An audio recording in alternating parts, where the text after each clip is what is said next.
ইব্রাহিম আলাইহিস সালামের জীবন, পুরোটা জীবন অনেক বড় বড় পরীক্ষা দিয়েছেন। ইব্রাহিম আলাইহিস সালাম যখন তিনি তাওহীদের দাওয়াত যখন দেন, তখন ওনার স্ত্রী সারা আলাইহিস সালাম এবং ওনার ভাতিজা আর কেউ ওনার সঙ্গে ছিল না, সমাজ সঙ্গে ছিল না, পরিবার সঙ্গে ছিল না, বাবা সঙ্গে ছিল না। কিন্তু তাওহীদের দাওয়াত দিতে গিয়ে তিনি পিছপা হন নাই। তিনি বিন্দুমাত্র শিরিকের সাথে আপোষ করেন নাই।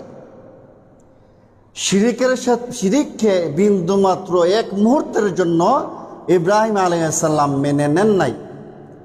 জীবনের প্রথম দিকে তিনি তাওহীদের দাওয়াত দিতে গিয়ে তিনি সমাজ থেকে বিতাড়িত হয়েছেন। তাওহীদের দাওয়াত দিতে গিয়ে তিনি অগ্নিকুণ্ডে নিক্ষিপ্ত হয়েছেন। আল্লাহ রাব্বুল আলামিন ওনাকে রক্ষা করেছেন। এভাবে বিভিন্ন সময় বিভিন্ন পরীক্ষা দিয়েছেন।